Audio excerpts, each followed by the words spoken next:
And then typically what we do, Benny, is we just go live and then I'll hit record and we'll fire up the podcast. Just have a super flowing conversation. You're a pro, so right on. Yeah. More of a pro than we are. Yeah, I wouldn't go that far. I can talk. But I don't do podcasts. Hey, everybody. Well, you do like your weekly private. You have like a show you do, right, for your own community? I do, yeah, but I just talk to myself. Mm-hmm. It's just me talking to nobody. And people watch it after. So you, I have the best conversations with myself. I don't ever. It never gets awkward, for what it's worth. I mean, I never like find a moment. We always have something to talk about. Nobody ever talks back. Exactly. Awesome. Well, so what I'll do is I'm going to hit record and fire up the podcast, and then I'll throw it over to Bear to introduce you, and then excuse me, I got a little chaga in my throat, and then yeah, we'll just have a wonderful conversation. How much time do you have today, Benny? I have time. I mean, okay. I kicked my wife and baby out, so. But how much time do you usually allot for something like this? 4 hours. Yeah. Let's do it. Marathon. You have all day, right? Yeah, I've set aside the next 3 days for this conversation through the weekend. Awesome. Okay, here we go.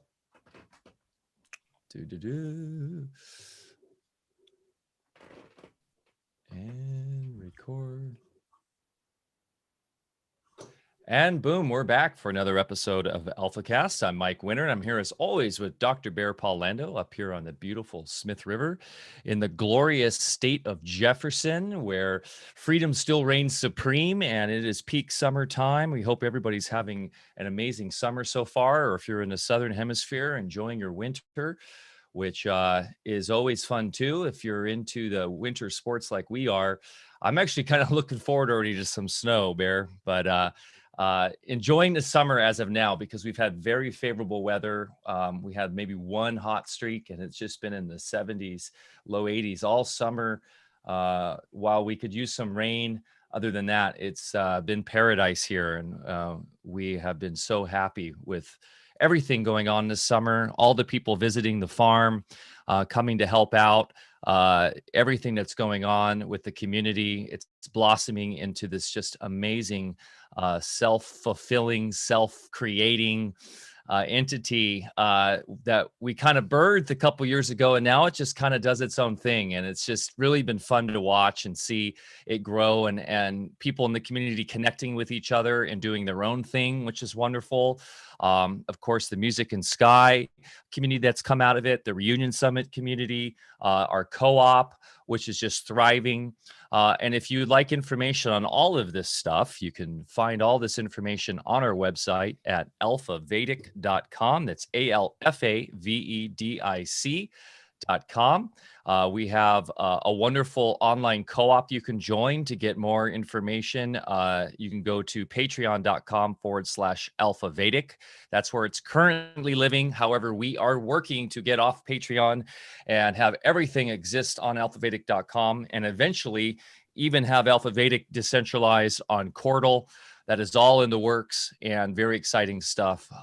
So just stay up to date with us too on our Telegram, which is at t.me/Alfa Vedic. That is a wonderful place to jump in the conversation. It's very active. And if you're more into a traditional forum setting, you can join us on Discord, where we have everything broken up by topic and tons of fun links being thrown in there every day. We have a really interesting community there of people who are searching for truth and dropping knowledge bombs every day. So definitely check that out on Discord. Very, very fun. Today, we are excited. We have a wonderful guest. Benny Wills is an award-winning actor, poet, and presenter. He has devoted himself to living with purpose, being of service, and hastening the awakening this world so desperately needs. Benny is a communicator extraordinaire. He holds a Master of Fine Arts degree from the University of California, Irvine. UCI, baby. I didn't even realize that, Benny. That's where I grew up in Orange County. Hey, curious. When were you going to UCI? I went there from 2006 to 2009. Oh, well, you're young. I was going to ask. Yeah, I used to go to a club called Metropolis, which was by UCI, but that was probably way before your time. Good for you, man. That's great. Did you live on campus there? I did. Yeah. I didn't know there was much of a nightlife in Irvine or nearby, but well, this was cool. In the late 90s. So okay. Late 90s, yeah. I was in middle school and high school. Oh man, I'm not that young, but I'll take it. I'm aging myself, Bear. Nice try. I was in college during the Eisenhower administration. There you go. Hey, anyways, that's great. I used to actually go to college basketball games there and stuff. I had a friend who played for Fullerton, and we'd go watch him play at UCI. Was it the UCI Anteaters? Is that what you guys are? Yep. The Anteaters. Yeah. Zot. That's quite a mascot. It is. Yeah. Did they have somebody come out in a big anteater costume or what? I don't know. I don't think there's not a football team for UCI. I don't think. We had a pretty good baseball team. We throw this hand sign a lot, which is interesting, but I don't really know much about the mascot. It's a cool one. I like whatever. Like it's right up there with banana slugs for exactly. Sure. Yeah. The anteater would eat the banana slug though. So, and then we were the Gauchos. I went to UC Santa Barbara. So we were the crazy cowboys that threw tortillas out on the basketball court when we played you guys. So Irvine is an interesting campus. Irvine, this is something I never talk about, but Irvine the campus was built in response to UC Berkeley, because there were so many protests and things going on at UC Berkeley. They built the campus so that students would be unable to protest comfortably. Interesting. So they built the campus in a circle with like the park area, the lounging area in the middle with a bunch of trees and hills. So there's nowhere for students to gather to actually like protest anything. Just fun fact about UC Irvine. Oh, that sounds very Orange County. Yeah, exactly. That's classic. And so what was it like being the only white man there? Isn't it mostly Asian? I remember there are a lot of Asians. I was in the theater department, so I was amongst a lot of other white people. Yeah, that's where all the white people are in theater there. So, that's great, man. Well, to continue on, Benny is an acclaimed poet, MC, actor, teacher, and coach, and has appeared on stages and television sets around the world. He is also the co-creator of the YouTube comedy channel JoyCamp. And are you still doing JoyCamp? I can never say we're done, but we're currently on an extended hiatus, considering I don't live anywhere near my friends who I make the JoyCamp videos with anymore. But we try to make a video a year. Although I just saw my friends when I was in Los Angeles last week and we weren't able to film. So maybe that goal needs to be readjusted. But yeah, I think we'll keep making JoyCamp videos as long as we can keep seeing each other. But yeah, it's definitely not ever going to be a consistently producing channel anymore.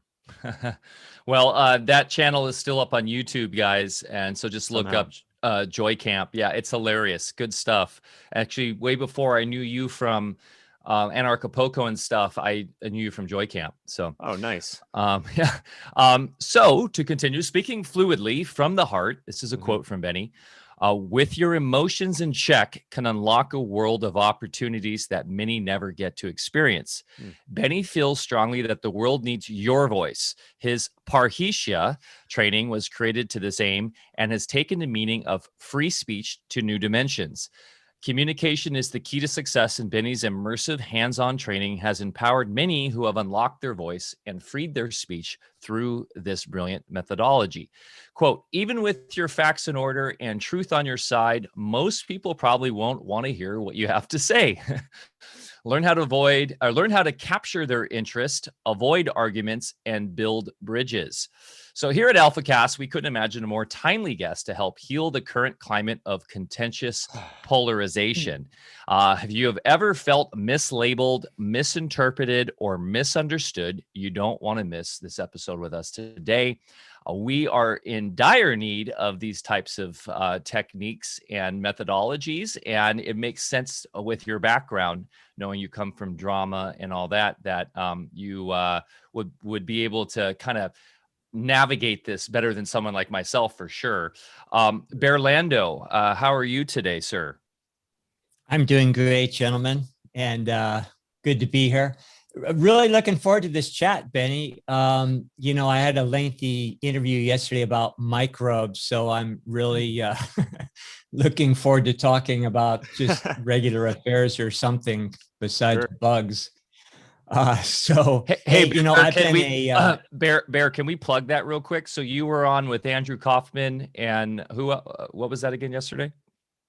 Oh, I was on One Radio Network. Really good. We went 2.5 hours, and Andrew was with us for the first half, and we kept it, talking about bugs on the ground. Andrew's brilliant at just ferreting out all the research and everything. So it's great. I always learn when I'm with him. And, I kind of gave some color commentary too. And then the second half, it was just myself and Patrick Timponi, who's a host of One Radio Network. Great talk. But then Patrick and I tend to get a little bit more into woo-woo. So, I was able to kind of take the conversation into the cosmos a bit. Great. I'll make sure to get that link to the community. So we'll check that out. Thanks. Now, it does in its title have, the word for the beer bug in there. So we'll probably earn our third YouTube strike if we put it up. But as I told Patrick yesterday, I'm kind of embarrassed to still be on YouTube. So anyway, hey, thanks for being with us here today, Benny. And I've actually been a fan of yours. One of my kids gave me a link to JoyCamp, years ago, and got into it, really enjoyed the style of humor and everything. And, I'm one of those people that when I'm trying to inform people, I have a tendency to data dump. And, 10 seconds in the conversation, you notice the eyes rolling back in the head of whoever you're talking to. And I actually used a few of your videos from time to time. And I remember one in particular, your conspiracy guy, segments. And I was trying to convince somebody that chemtrails actually existed. And instead of giving them all the info and everything, I just gave them a link to the one you did. It's 2 minutes, brilliant, just nice, subtle humor, and, impacts people way more than all the information and everything. And I'm definitely a candidate for your Parhesia training for sure. So, yeah, it sounds like it. But yeah. So my first question, Benny, is, so we went from Shakespeare to conspiracy. How did that happen? Well, they kind of happened at the same time, to be honest. I started going down the quote rabbit hole, as it were, while I was in college. So I started living almost like a parallel existence. I was following this, lifelong dream career path of really training to be the best actor I could be. I didn't want to just be a movie star. I wanted to be like, a Daniel Day-Lewis type nuanced actor. And simultaneous to that, I started watching videos online and reading content that started challenging pretty much everything I ever learned, and was grappling with that. So I was learning how to do Shakespeare and learning about the other perspectives on everything at the same time. And then at a certain point, it got to a place where I couldn't justify following that career path anymore, and I had to just walk away. So I was studying Shakespeare and studying, for lack of a better term, conspiracy simultaneously. Great. And you notice I said conspiracy. No, I didn't put the theory word after that term there. Mm-hmm. Actually, I have a few conspiracies about Shakespeare as well. Oh, me too. So I don't think Shakespeare was with Shakespeare. Yeah, great.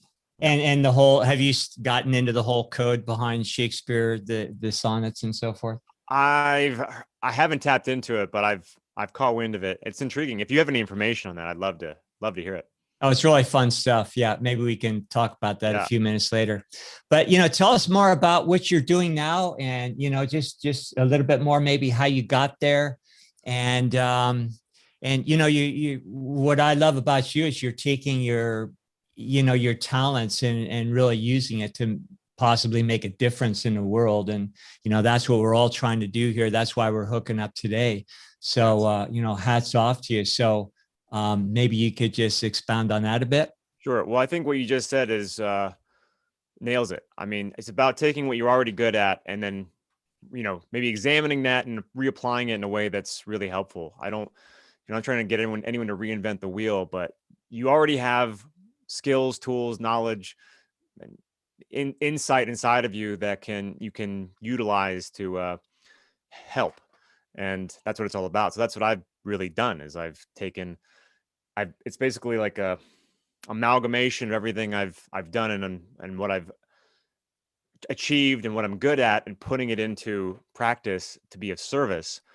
And that's where I'm at. I mean, the best thing that's come out of the COVID-19 pandemic for me is this course, because it really prompted me to take action in a way that actually helped people. Where I've been creating content for almost a decade now that I think is helpful, comedy, poetry, and whatnot. But there was something about what happened last year with the polarization that made me say, okay, there is a problem here, and I think I can help. And that's with communication, helping to fill those chasms, because I think division is one of the goals of the powers that believe they be, and I'm determined to not make it so easy for them. Yeah, what we're really involved with right now is a propaganda war. Yes. And so developing the skills that you teach is really fundamental to turning this thing around.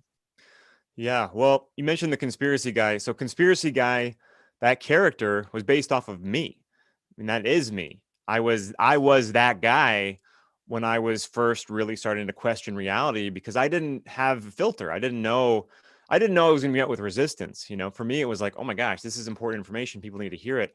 And it was when I was met with resistance, it wasn't even so much resistance 15, 16 years ago. It was more apathy. People didn't care. Now it's anger. People are like really angry when you bring up, alternate perspectives. But I started harnessing a new way to communicate when I was in college. This is like 17, 18 years ago now. So I've been working on this for a long time. And I've stopped being the conspiracy guy. I know how to not be the conspiracy guy, but still have conversations that are productive, where I can bring up, controversial points in a way that doesn't get me labeled, and I can actually have a rapport. I can still talk to the person I'm trying to reach, and not turn them away. And therefore, I think I can help, because I know what it's like to be seen as the conspiracy guy. And I know what it's like to walk away from a conversation thinking, yes, okay, I planted some seeds. Yeah, and the main thing the propaganda arm has done with the institutionalized propaganda is just they're brilliant at creating these labels. I remember a number of years after the Kennedy assassination, and people started questioning things. Just the incongruities were so overt, and so they came up with that conspiracy theory. Right. So it's pretty incredible, because now you just level somebody with an ad hominem attack and don't even hear the information, don't have any interest in their information, because it's just like, oh, you're one of those guys. Exactly. And how many labels have we come up since conspiracy theorists? Boy, there's quite a list. Right. I know I hesitate to use the term they, but it's for these purposes, it makes sense. There's a lot of landmines that have been set, and more than ever. And if you step on one in a conversation, they all go off. And now the person you're trying to reach, most likely, because of propaganda, will automatically associate you with all kinds of other ideas and all kinds of people, and jump to a conclusion and then be unable to hear you. So you have to have nuance. You have to try to walk around those landmines, and it can be difficult. But with with some ninja-like skill, you can do it. And it comes with really resisting that urge that you mentioned of just like, well, here's the information. I'm just going to keep dumping it on you and hopes that something will stick. That's what you have to stay away from, unfortunately. Yeah. Yeah. One thing I found, and we could get in, I'm sure we'll get more into detail in your coursework and your strategies when dealing with family members, because I'm kind of over trying to talk to anybody in a super lame stream, because for me, it's just like not worth my time. But with family and friends that I've known for 20 years that I have great relationships with, who are what we call normies, even though I don't like that term. I find asking questions and just being funny about it, just being humorous. And I'm known as the wacky conspiracy guy. I've been known that for 20 years. And I was the same way with you, Benny. I used to leave out in my like post-college dorm room friends where I roomed with in Santa Barbara, the David Icke books in the bathroom and stuff.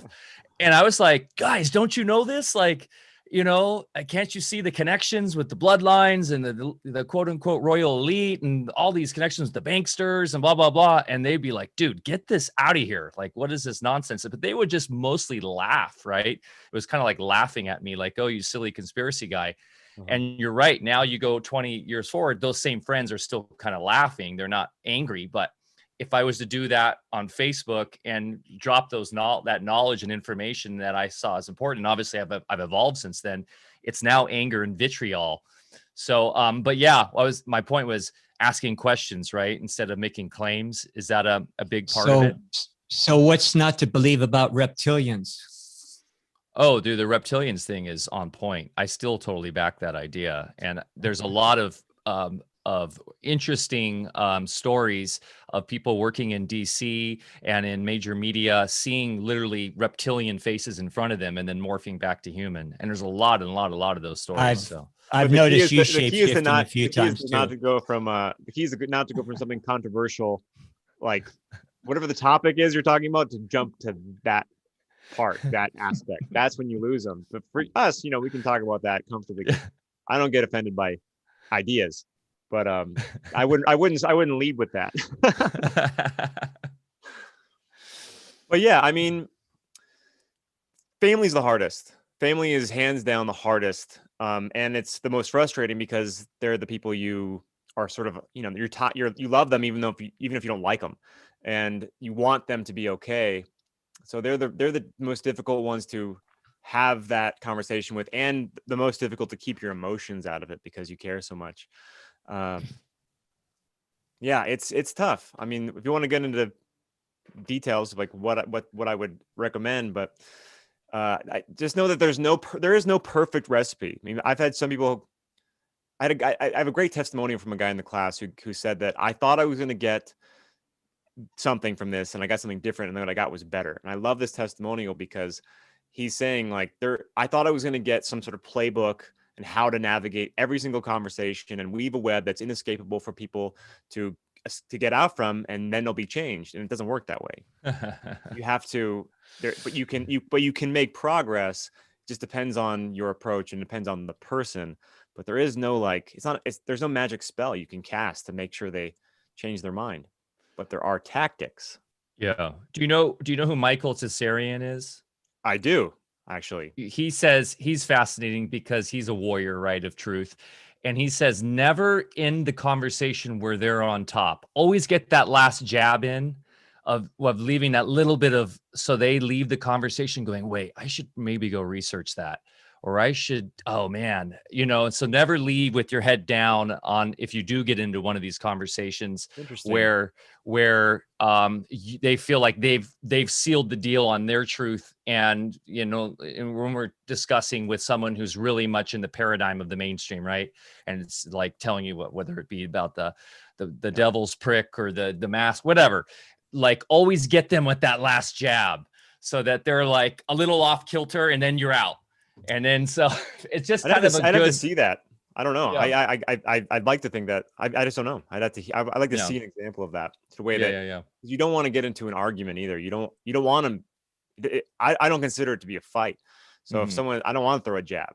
I just want to. I actually want to. If anything, it's like I'm hugging them with what I'm coming at them with. And so I don't know. But that does make sense to an extent. I'd like to see that in action. Okay, so get him with that last hug. Get him Yeah. with that last hug. The last, like, I care, because that's what it's Yeah. all about. Yeah. They have to know that you care, because the So media has done such a good job of painting people like us as being, everything from just like crazy to like evil, psychopathic, because we don't trust, that we have to establish that we are on the same page here.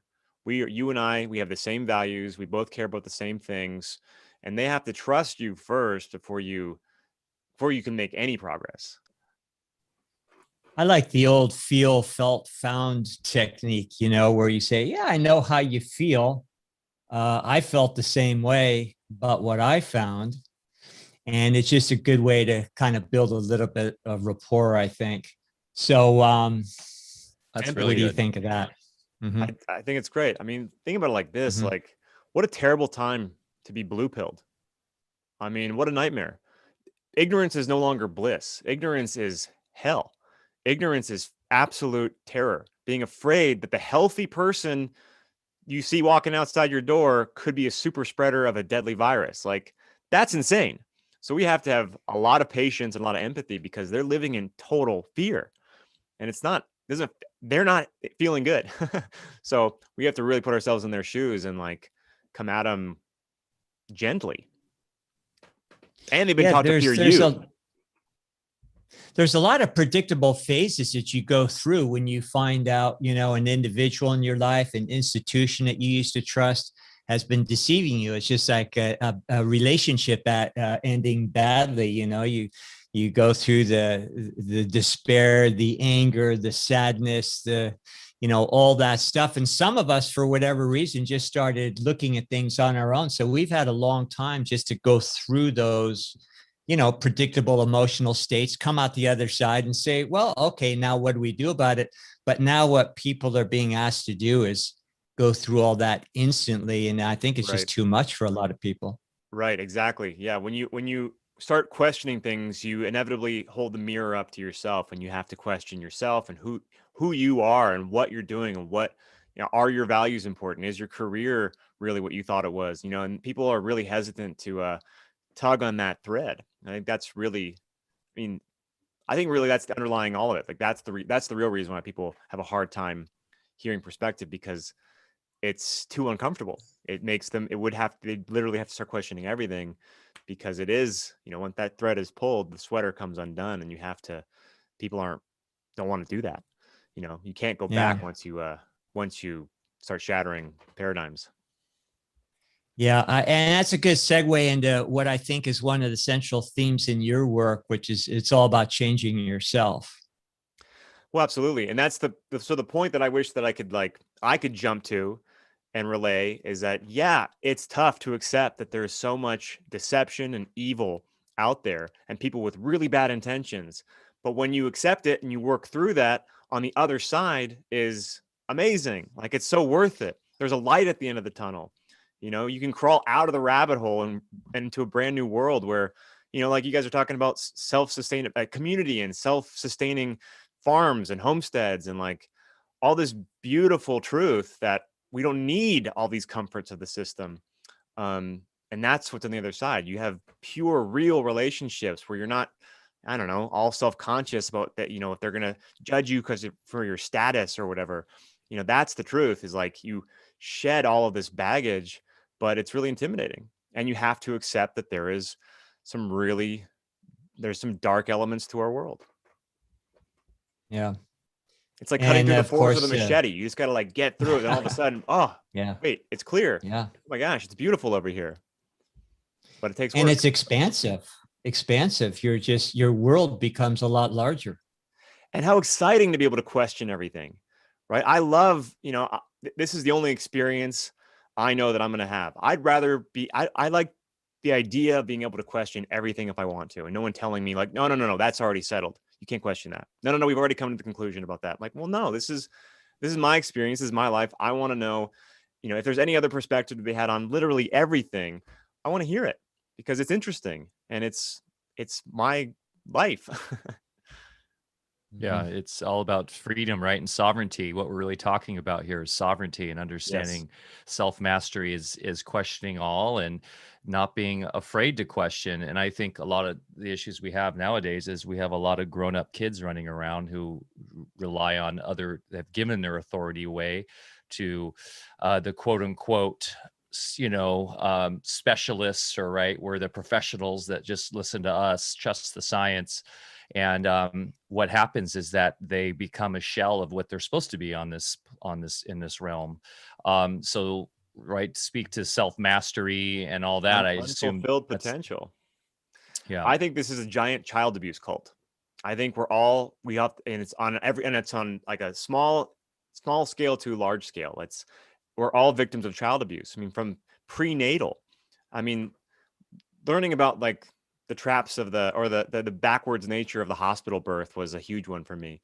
And like everything is backwards from the moment you're brought into this world, and then through the toxicity that's in everything, the food and the air and the water and the entertainment, everything is toxic, and you have to work through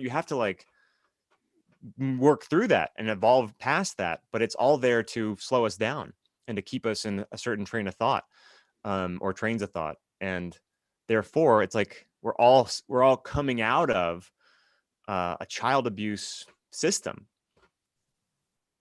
Yeah. And I'm glad you mentioned that. And the childhood abuse really does start prenatal.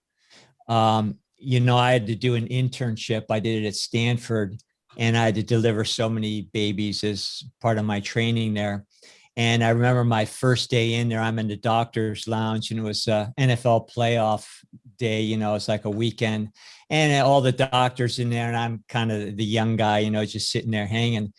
And the nurses are coming in and telling the doctors room 3 is doing this and so forth. And the doctors are totally disinterested. A few hours later, games are over. The guys start calling their wives on the phone. What's for dinner? What are we doing tonight? Then they call the nurses in, and all these births that they've been stalling for the last several hours, everybody, about 12 babies were all born within a matter of minutes by, chemically inducing C-sections, yanking them out with forceps. And, one thing that was most appalling to me, even though I was just totally into the conventional side at that point, I had no alternative training or anything of the such.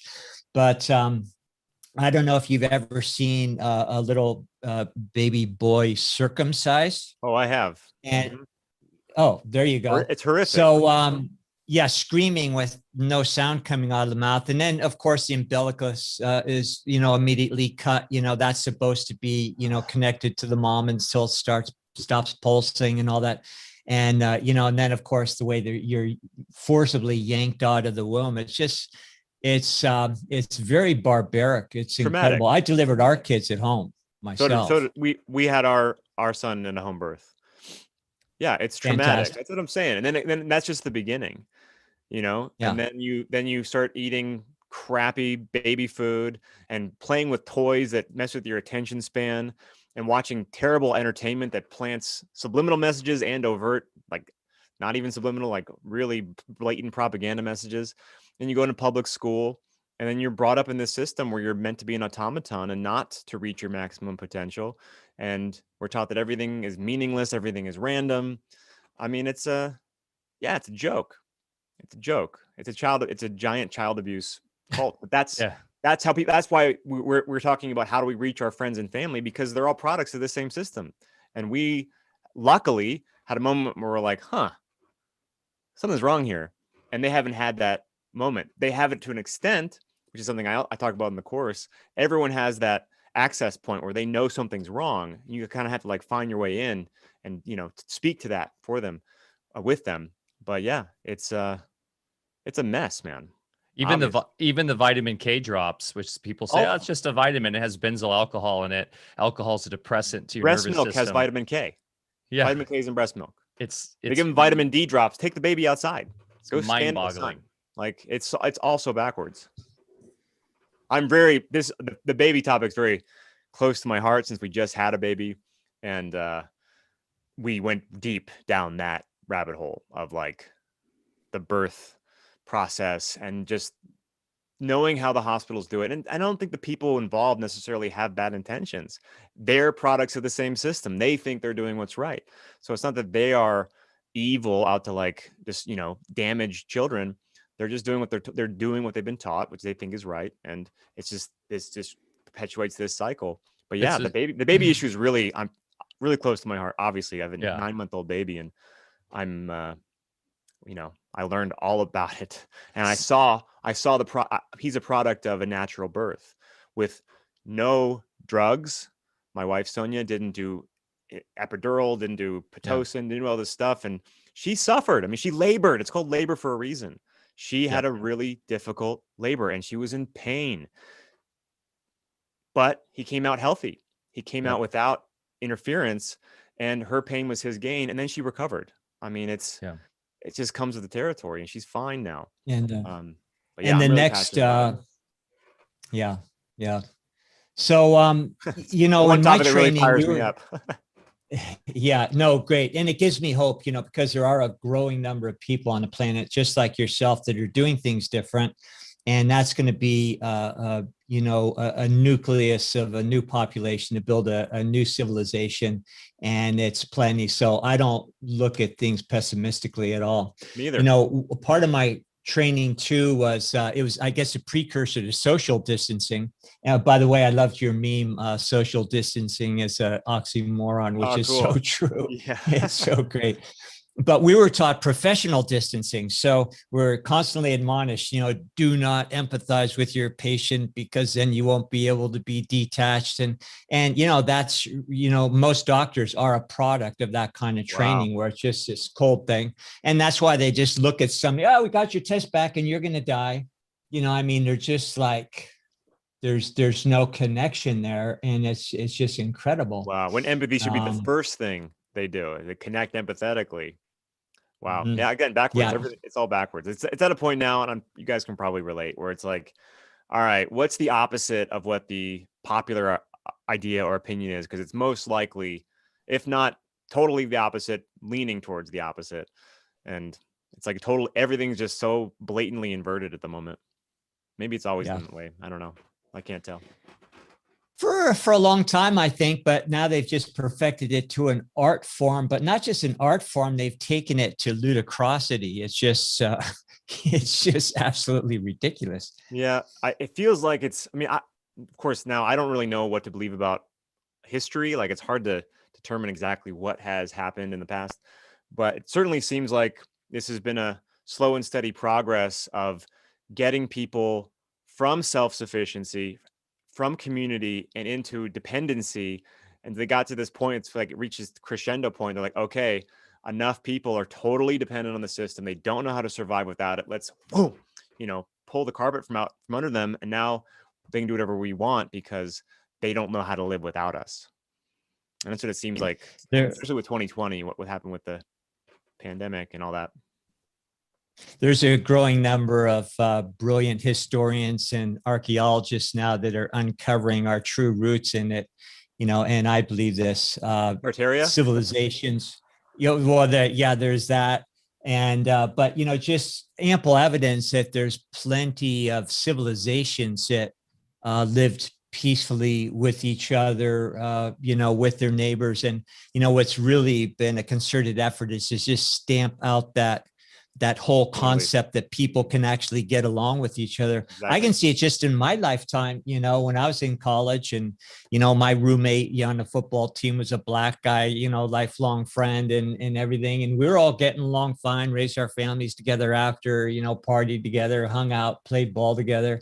And, it wasn't a problem. It was, the most diverse situation in the world. But now all of a sudden, everybody's a racist, and just escalation of that whole historical fabrication that we've all been a product of in the educational and industrial educational complex, I guess you'd call it. Yep, absolutely. I totally agree. Yeah, it's all by design, and it's all taught to us to create more division. So we keep blaming each other rather than seeing who's pulling the strings. Yeah, it seems to be a continual driving force to shut out the Christ consciousness, to shut out the idea that humans indeed are supposed to be loving and joyous. It's the diminishing of joy. Which is great that your channel, that your group is called JoyCamp, because that's really what it is. It's a war on consciousness, right? And they love war. And it's like everything's war, right? The germ theory, critical race theory, all of these theories, right? Even what calling conspiracy theory, it's a war on people who question that there are people colluding to be in power. Everything's a war. It's based on a war model, and it takes place up here.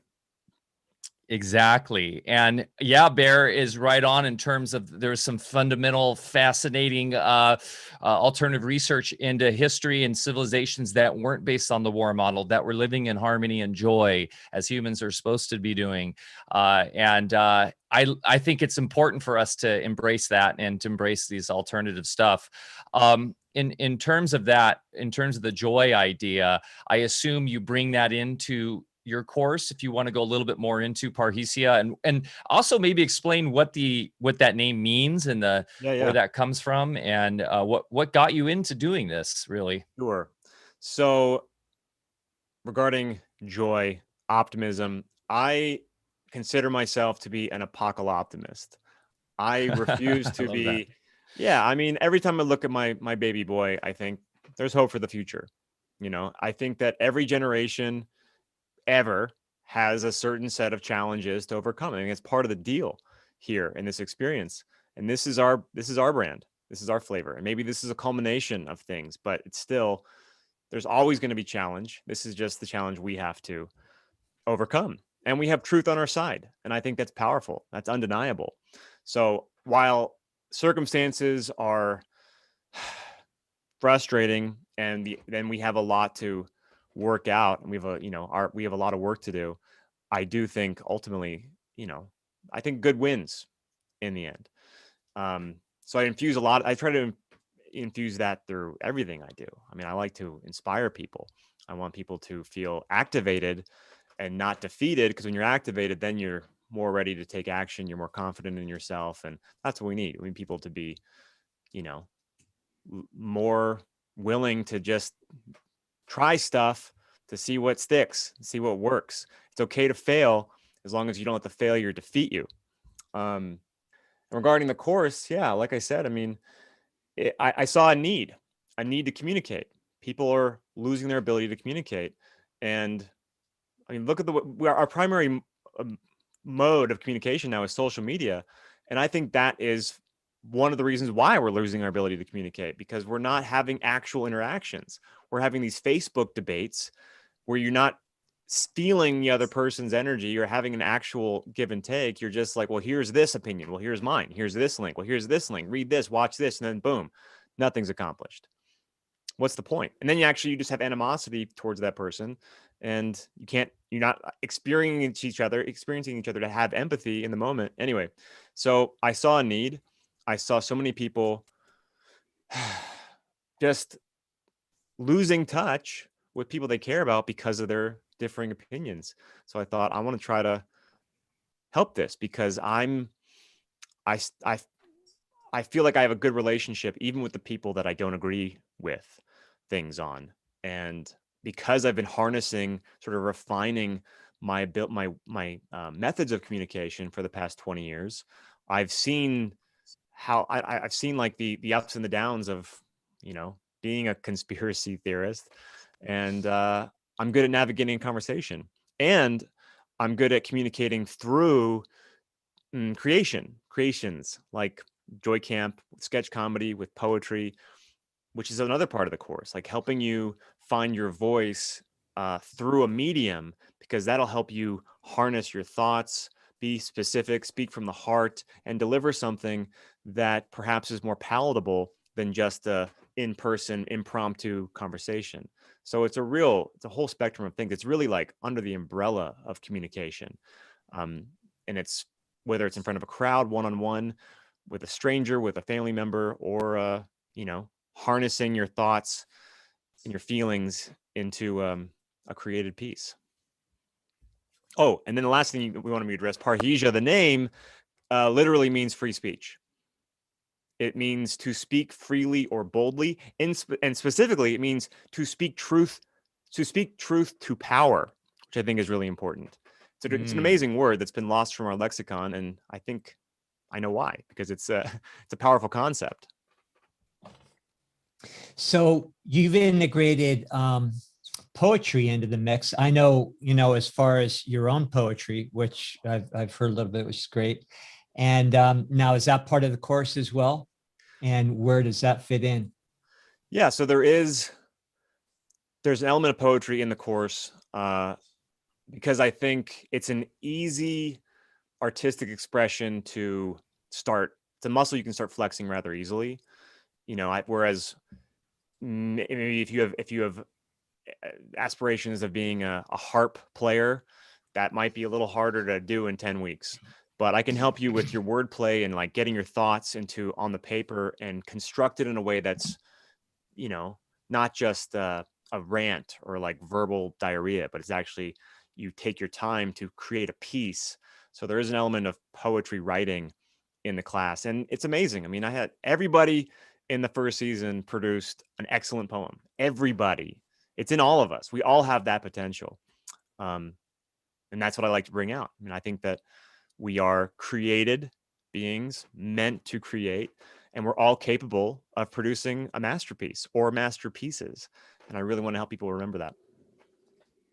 I'm getting more and more enthused about taking your course myself the more I listen here. And I have looked over your site and I loved it. So how does the training work? Do you take people just in groups or individually or both? Well, there's 3 tiers. The first tier is basically an observational tier where you can experience the presentations that I put together and then participate in a Q&A. And then there's a middle tier, which is like, I guess, the class where people partake in workshops that I lead, where we do exercises and we talk and I give them feedback and I work one-on-one. And then there's a sort of like a top tier, which is very specific. It's for a one-on-one coaching, essentially. If you want me to help you, if you need coaching or feedback one-on-one about literally anything, I can help you, figure out whatever it is you need. So yeah, that's essentially it. Wonderful. So now you come from the entertainment industry. Do you still communicate with some of your people down in Southern California? And it's kind of a 2-part question. I listen to a lot of people in the celebrity world, and I actually know a few of those characters myself, but I'm wondering, are they just going by a script because their career depends on it, or do a lot of those people really believe in some of the things that they're professing, or what's going on down there?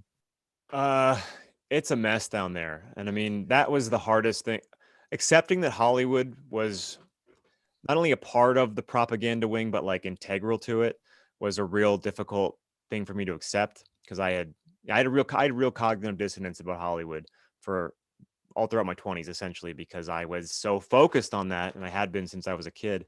But when I finally accepted it, it was difficult. Again, it was like that going through the forest with a machete. It was hard. But then on the other side of that, it was like, oh, I can live a life without that and be just fine. But to answer your question, I think very few people in Hollywood know exactly what they're a part of. I do think a few are. I think some are like, led into that secret room and be like, okay, here's the deal. And I think even some are like, here's the deal. We have this video of you with this person, and if you say anything, that happens too. I think it's what Epstein's Island was all about, blackmail operation, essentially. But I think, I think a lot of celebrities really believe what they're saying because the system has worked for them. They're rich and famous. They've achieved that dream, even if they're unhappy, even if they're on antidepressants or they're getting plastic surgery or whatever. Like, they've made it. They're a part of that system, so they endorse it because it has worked for them. They believe it. I mean, I'm definitely not one of those people who thinks that every celebrity is getting some script to read from. I think they really believe it, just like people in your family believe it. They're just falling under the same spell. They just happen to have a pedestal and a camera in front of them. Yeah, that's point. how the system perpetuates itself. That's how you explain the conspiracy that exists, because most people are actors just looking for acceptance in the realm that they're in, and as we all are. And then once they're in, and they just will ride it out, as humans tend to do. And that's in politics, that's in Hollywood, that's in professional sports. It's the brilliance of the system, right? It's the Luciferian deception, or whatever you want to call it. It's the opt-in. They've opted in, and now they're in, and then it's really hard to get out. You look at like maybe the Mel Gibsons or some of the people who have countered it publicly, and well, Mel Gibson might not be the best example. I have a good example. Go ahead. A recent one. So there's a girl from the Black Panther movie who plays Shuri, who plays T'Challa's sister in the Black Panther and the Avengers films. She posted on her Twitter, I think it was last year, a link to a video with doctors questioning the validity of vaccines. And it wasn't even like an completely anti-vax thing, but they were just questioning the something about it, right?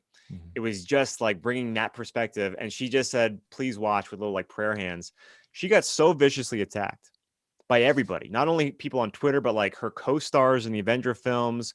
And I'm sure her management and her publicist and agent, everybody was like, you have to, retract, apologize. So she did. She deleted it. She deleted her Twitter, and then she went like underground. You haven't heard from her publicly since. And now she's back in the fold for all the upcoming Marvel projects. And you see this happen. I mean, a perfect example is of someone who didn't agree to apologize is Owen Benjamin, who is a friend of mine, another North Idahoan up here, who was on his way to being a star in Hollywood. And as a comedian, your job is to speak truth to power, which is what he did. And he made a comment that he refused to apologize for, and they absolutely kicked him out of the castle. I mean, he fell so hard from grace. He got dropped by everybody. His friends stopped associating with him. And all he said was essentially that giving kids puberty blockers is child abuse. And they said, you have to apologize. And he's like, what? I'm not going to apologize for that. They kicked him out, and he's now a homesteader in North Idaho, but he still gets hit pieces written about him. And they're still calling him a cult leader and a white supremacist and a racist and an anti-Semite, all this stuff, simply because he wouldn't apologize. A forced apology.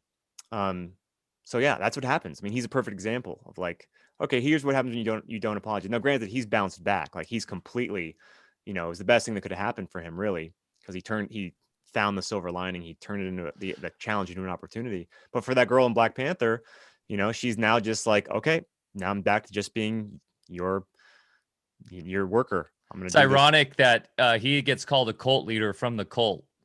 Exactly. They're like the total definition of a cult. If you don't abide by their rules, you get kicked out. It's no freedom at all. It's all inverted. The tolerant people are the most intolerant. I mean, it's all just flipped. Owen's crushing it. I'm actually in the Beartaria app. I haven't been in there in a while, but I engage with all these stuff. I'm always curious what people are doing. He's got a vibrant community across the world of the bears. Shout out to bears. We've got bears in here all the time on our chat and stuff that follow us. Yeah, I love Owen. Owen's great, and he speaks his truth every day. And I'll admit he triggers me sometimes because he's so flagrant with his truth speaking, and he pushes the boundaries as a comedian's supposed to do.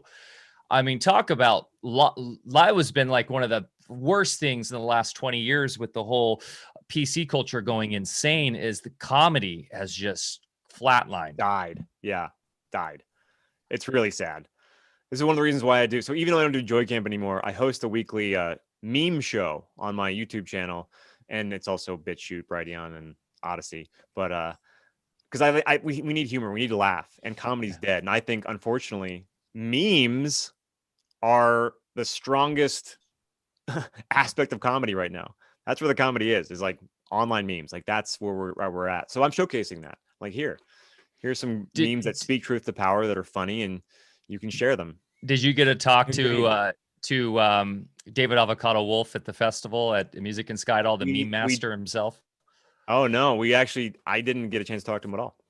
He was having he was going through meme with withdrawals because we didn't have internet there, or we had kind of internet. Oh, We man. gave to him. He's like, I'm going through meme withdrawals. I got to go find internet. I got a Dude, meme. I got a meme. Send him to my show. He'll love it because I basically collect memes, all the best memes, literally for a whole week, and then I showcase them. It's about 100 per show, and then I deliver them to you in a zip drive so that you can use them on whatever platform you want. So, again, communication, memes sometimes are a great way to communicate big ideas in a real bite-sized way. And if he's a meme addict, he's got to watch Meme Monday with Benny Wills. That's amazing. By the way, if you could pass on to Owen that I'm the original bear, I'll let him know. Yeah, and in terms of what we're talking about here, I think overall is art, right, and creating. And that's what's so brilliant about what you do with your oratory skills, with poetry, with everything you're talking about. And what we, Music in Sky was an event we did that you came and spoke at and crushed it on on your stage talk, and actually really loved your poem about they. I know it's kind of one that people really know well. And it's, I don't know, Bear, if you've heard his poem about the they. I would almost love if you could bless us with saying it on here. I don't know if I'm putting you on the spot, but it is so good because it's a great way to talk about conspiracy theorists in a funny way, but also opens people's eyes up that maybe haven't considered all these days. And then it's just got a great kind of ending to it. I think it's how you ended your talk, but yes, it is. Yeah, I can do it. I can great. Just launch into it. Sure. I have to read it. I don't have this one memorized. Okay. All right. Great. Because this is to answer the age-old question, who is they? Because I don't know what you guys can probably relate. Someone at some point when you try to bring something up, they're like, well, who's they? And then how do you answer that question? Because it doesn't really matter. Well, anyway, I'll read the poem. They are ruthless. They are heartless. They don't care about our health. They are greedy. They are seedy. They rob us of our wealth. They deceive us. They mistreat us. They numb us with TV. They mislead us. They disease us. They say obedience is key. They put poison in the water. They put poison in the air. They put poison in the food supply. Then they tell us that they care. They peddle pills to millions. They push debts into the trillions. They scare us. They impair us while they carpet bomb civilians. They teach us life is meaningless. They tell us all is random. They say have faith in scientists and authority in tandem. They are ubiquitous. They seem omnipresent. They control the past from perches present. They plot and plan and scheme in secret. Exploitation, their great achievement. The puppeteering, invisible all-seers. The profiteering racketeers of fear. The cult of death to which mankind adheres. They are behind it. But who is they? Satanists, Zionists, globalists, socialists, people who write the news, Freemasons, Disney, Jesuits, the Vatican, NASA, Netflix, the Jews, bankers, aliens, the Clintons, the Queen, the Rothschilds, Henry Kissinger, Crown Council of 13. It doesn't really matter because the solution to they is we. Us and you and me. They are pathological. They are pitiful. They are diabolical. They are miserable. They are wicked beings living wickedly. And their punishment is their wickedness. Brilliant. Absolutely brilliant. Thanks. That's they. And what I love about that is it delivers like a meme, right? So much.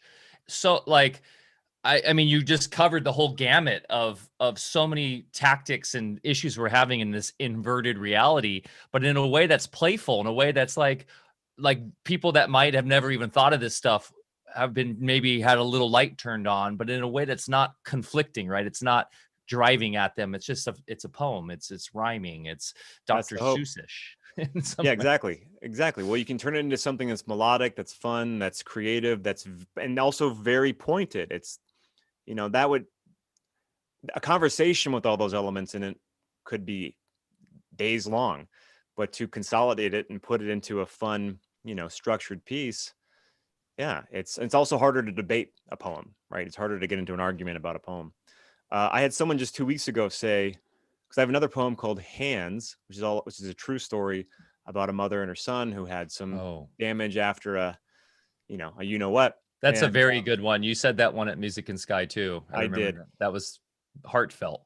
Yeah, and I had someone just 2 weeks ago say that their cousin decided not to, stab her kids because of that poem. And I think, there you go. My job is done. That's the best news you could report to me.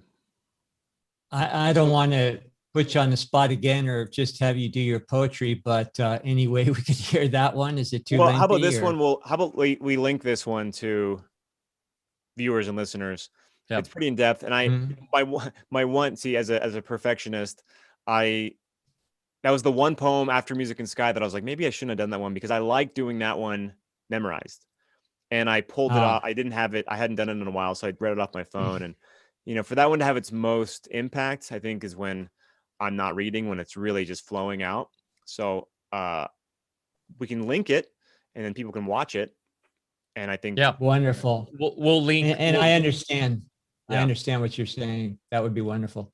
It's probably my best piece because it's based on a true story and it's about a very important subject. And my goal with it when I wrote it was like, if this can help anybody, then it's worth it. And I've had so many parents come up to me after I perform this poetry, and they're crying and they're like, that's my story. So when it's absurd. So yeah, go ahead. No, I was just going to say, you describe how in your methodology, you teach people how to talk from the heart, but without emotion. So how do you differentiate there? Well, without emotion basically means getting worked up and passionate. So you're just like, that's what I mean about emotion. So it's not like there's because that can sound almost contradictory, right? From the heart, but without emotion. It's basically teaching you to take your time. So even if it's the most important thing and you're speaking directly from the heart, it's a give and take. It's a dance. You have to drip it out, see how it's landing first, gauge the person. Every person is different. And if you just fire hose them, you're going to lose them. So you have to feel them out, see where they're at, and then respond. It's all about reacting instead of taking, making sure you take the ball and drive it into the end zone. Just pass the ball back and forth. You're on the same team and see where they're at, and then disseminate your information accordingly, and do it usually in a question format, and also detached. It's something I teach in the course. Try not to own the opinion. Try not to say this is the way it is. Just hey, there's another way to look at this. Some people think that there's other ways to frame ideas so that it's not being proposed as this is the hill I'm going to die on, this idea right here. But yeah. So what you're saying by detached is detached from your own ego, detached from your need to push your ego upon others, but not detached compassionately from them. Correct. Because that's where you win, I think, is the heart-to-heart connection and getting on their level and releasing. And this is what yogis talk about, right? This is what all the great masters talk about, which is coming from a place of truth that's detached from ego, detached from even duality, right? Just coming into that essence of love. Well, to bring it full circle, okay, so this is something I say a lot in the course is think fast, talk slow. A lot of times we get ahead of ourselves and we'll find ourselves rambling to a point where we just add filler words and sounds, and we hope that we arrive at the place we want to arrive to, but we kind of take our time getting there.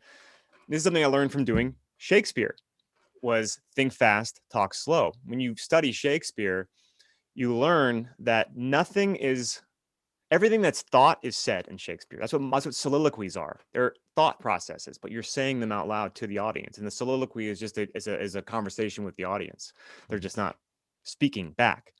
And one of the best pieces of advice anyone ever gave me in doing Shakespeare was think fast, talk slow. So you don't take pauses. You don't stop to think about like, what am I going to say next? You're thinking in real time and speaking in real time, but you're taking your time so that your words come out in a way that is direct and thoughtful, but not rushed. So you're thinking fast, your mind's going a mile a minute, but then you just take your time saying it. And it was really valuable in performing Shakespeare and in acting. And it's also can really help in conversation. And if you're confused by what I just said, I elaborate on it a lot in the course.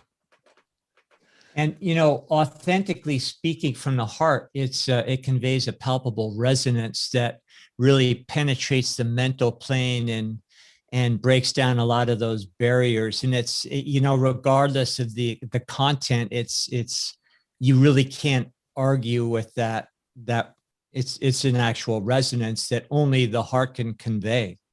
Right. And the key word you just said was authentic. I think that is the ultimate key. Be authentic. Be your authentic self. I would never teach someone to communicate the way that someone like Mark Passio does, for instance, because he's very angry and he really, he sometimes even yells his points, but it works for him.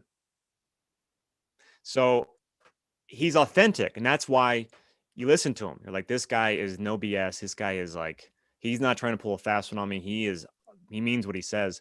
So I'm not saying it's okay to I'm gonna take the Passio approach. Be yourself, be you, but don't try to be anyone else. So authenticity is like one of the most important aspects of true expression.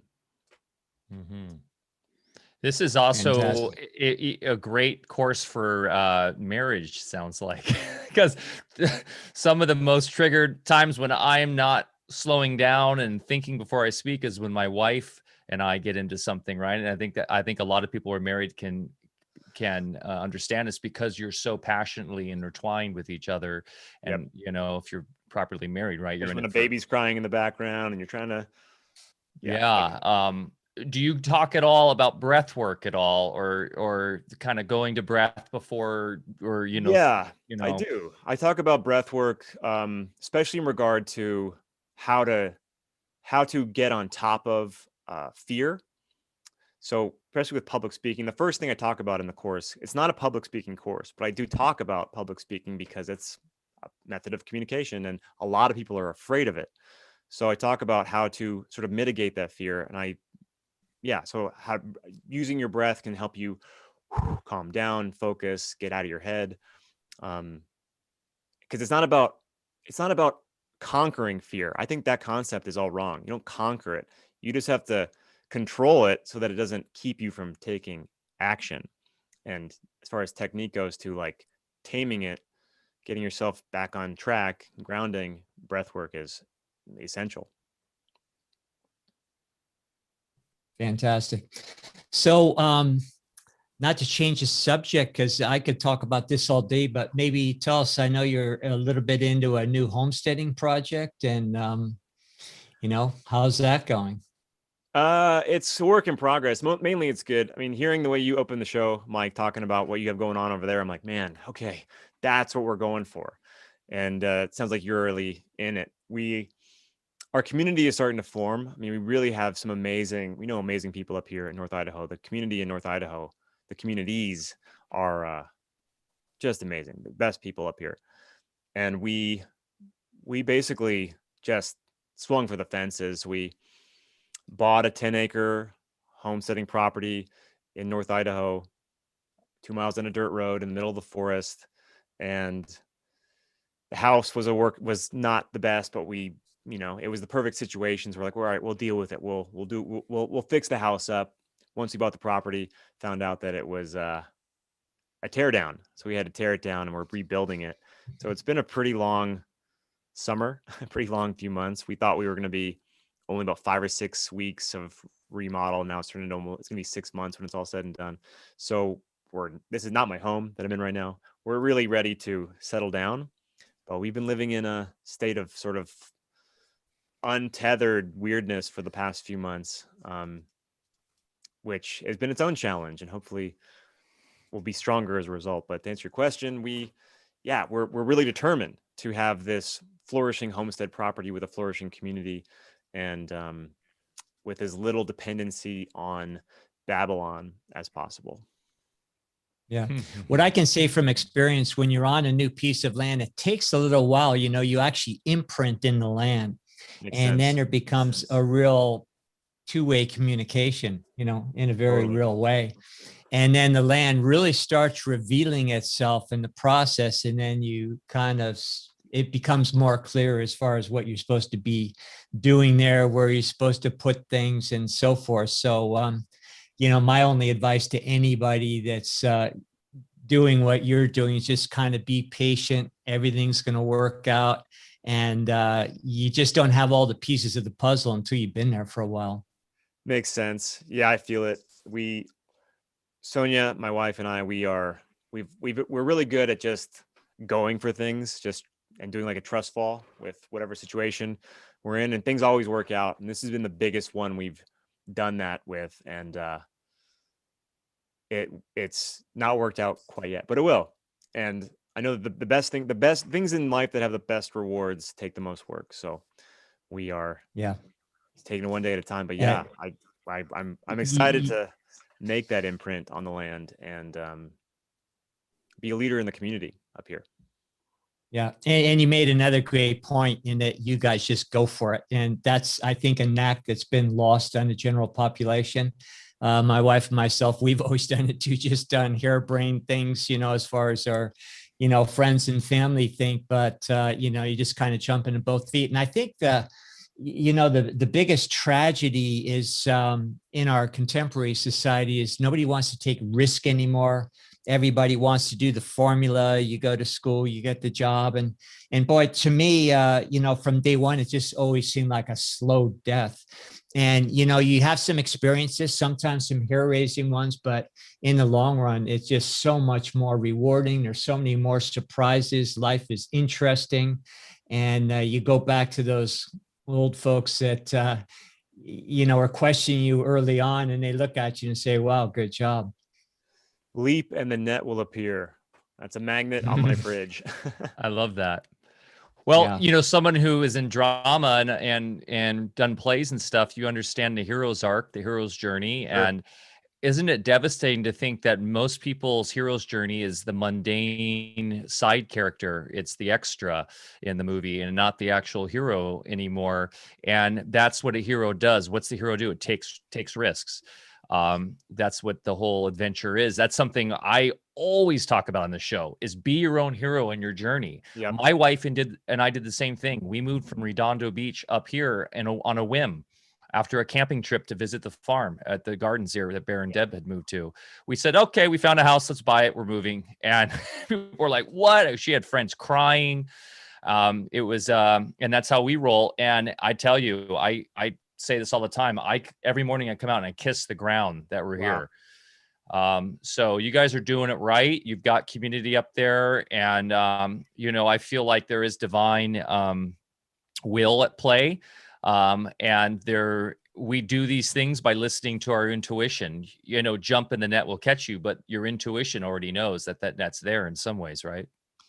Totally. And in addition to what you said, the heroes in the stories usually expose corruption. They challenge authority, and they expose the real conspiracies behind the scenes. I mean, so much of entertainment is that exact model. But yeah, I mean, so Sonia and I, we left California 2018, left Los Angeles literally in the middle of the night. We sold all of our stuff, and we both had we're doing rather well in Hollywood. We were both making all of our money in commercials, and that was, again, challenging to my integrity. But when we decided to move, we just ripped it off like a Band-Aid. We sold everything, left in the middle of the night without anywhere to go, and we figured it. We thought, we'll figure it out. Anywhere is better than here. So we left, bought a travel trailer in Las Vegas, and lived in that for 2 years. And somehow made our way to North Idaho. And it all feels very it feels like it's a spiritual journey. Like we trusted, and then we were led to this place. Mm. And it's, so do you live in close proximity to Owen up there? Yeah, he lives about 30 minutes from me. Oh, great. Which is like, that's like a neighbor in North Idaho, since we're all doing the homesteading thing. 30 minutes is pretty close. Yeah, that's how it is here too. We drive 2 hours to go certain things to pick up stuff. And people down south are like, 2 hours to go to this one co-op or whatever. I'm like, dude, it's 2 hours driving through beautiful forest roads and and it's 2 like hours is Glendale to Santa Monica and Southern California. Exactly. I do have a good question from the Peanut Gallery here. Does Benny have any material / training for school age kids? Us and new homeschoolers are chomping at the bit for some great materials from Brave Truth Mom. Wow.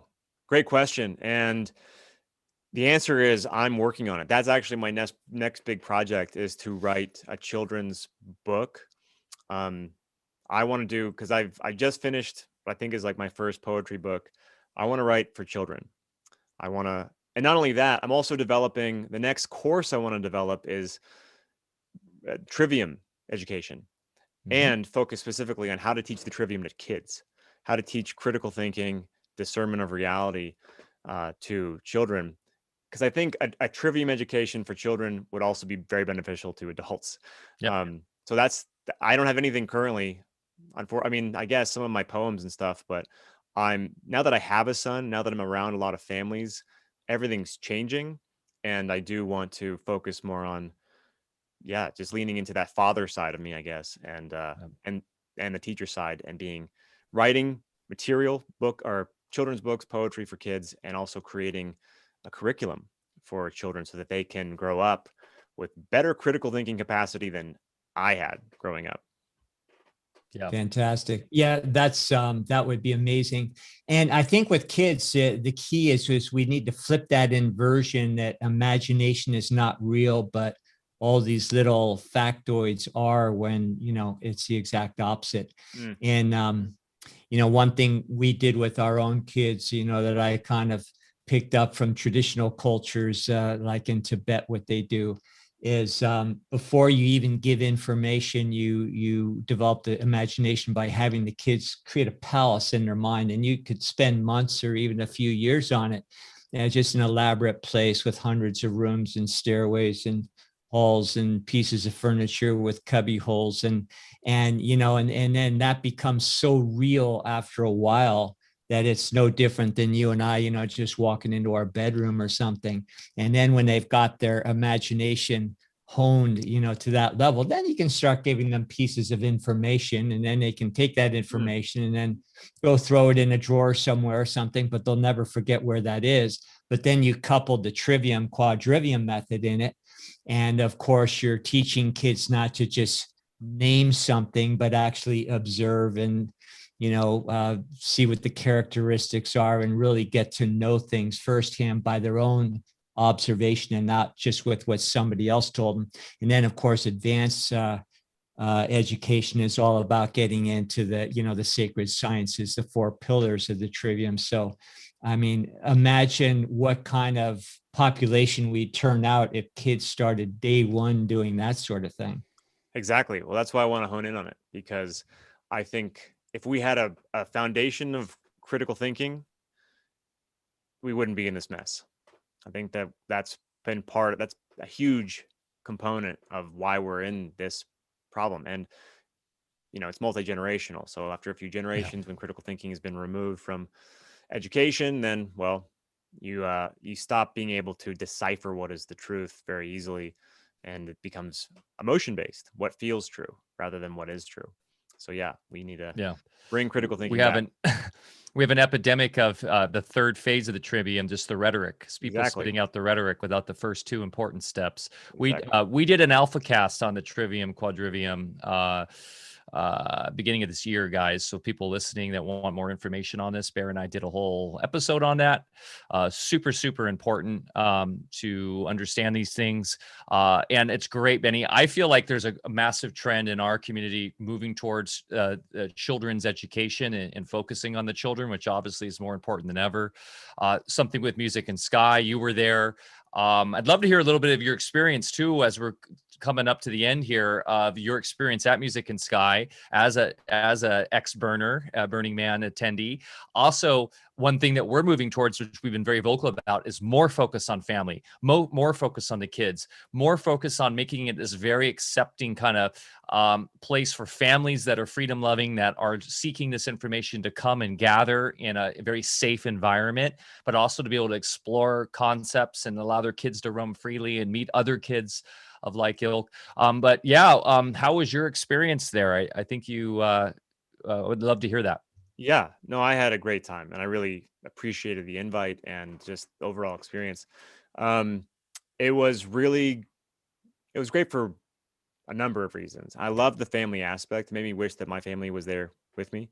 To see so many children and babies was very was beautiful, and also made my heart hurt a little bit, because it was the longest amount of time I'd spent away from my son. But in a way, I mentioned this in my talk, it was oddly therapeutic for me, because I used to be a burner. I used to go to festivals pretty often in my 20s.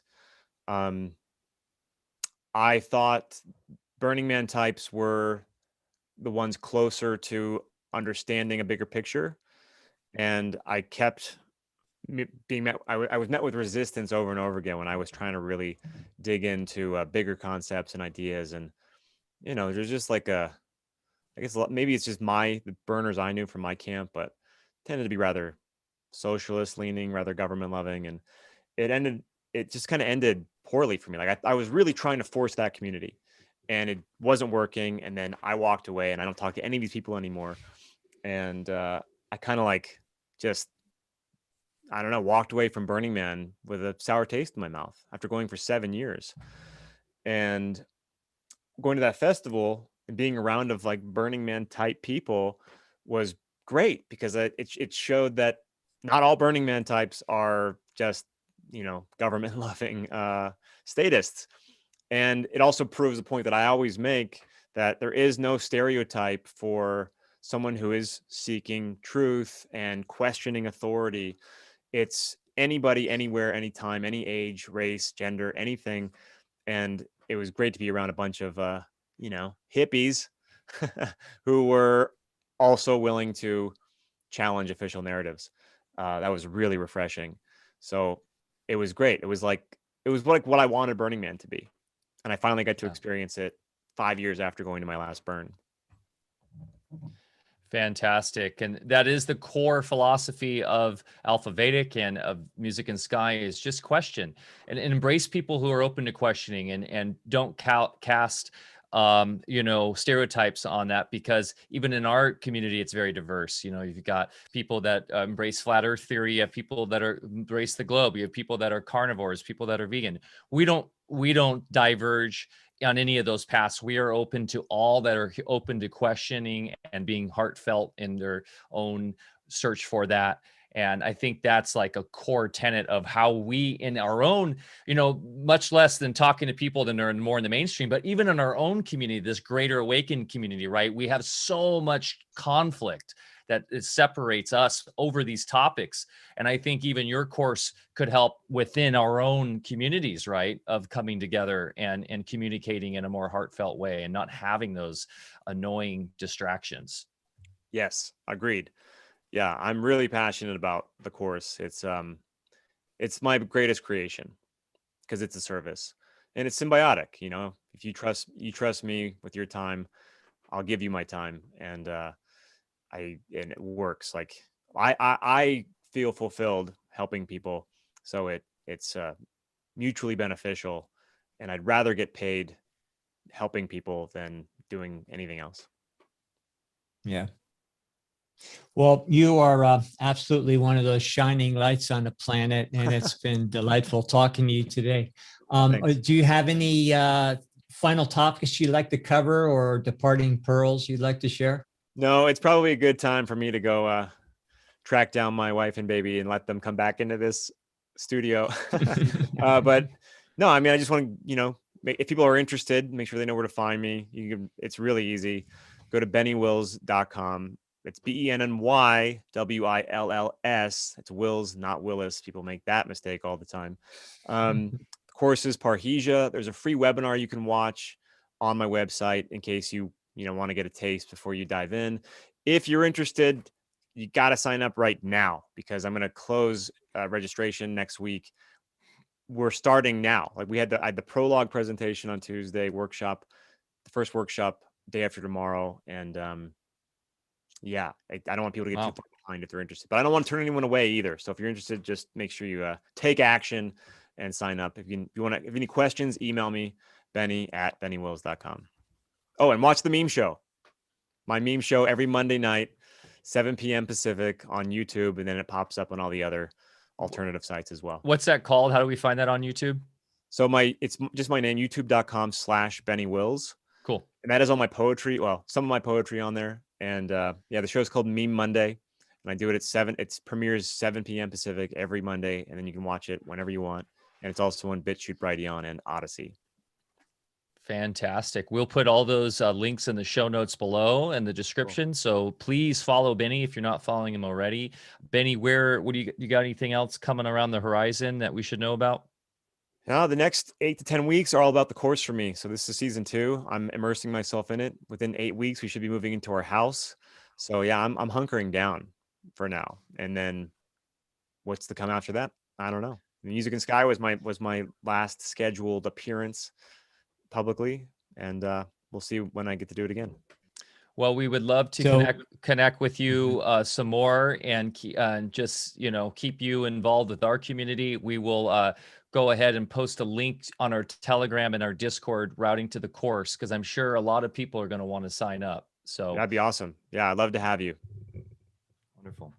Maybe Bear will. So Benny, from our entire community here, the best to you. Good luck with your new homestead and good job on the family. Thank you so much. All right, guys, this has been a real treat, and I will, talk to you guys soon. Later. Okay. Later, Benny. Thanks. And everybody, thanks for joining us today. We love you. If you found this information captivating and interesting, please share with your family and friends. Go support Benny. Give this a like, a thumbs up. And we love you. We'll see you soon. Bear and I, maybe we'll do an in-house talk next Thursday. We don't have anyone set yet, so we'll talk about it. Hey, why don't we? That would be kind of fun. Yeah. I've got a lot of interviews on other shows and everything, so it'd be kind of refreshing just for you and I to have a chat. Yeah. Plenty to discuss. So, okay, guys. Well, hey, everybody have a great rest of your week. Enjoy your weekend. Get outside, go grow something, plant something, get your feet in the dirt. Go for a hike. Mother Nature is the best reminder of who we are and why we're here. We love you guys. We'll see you next time. Cheers.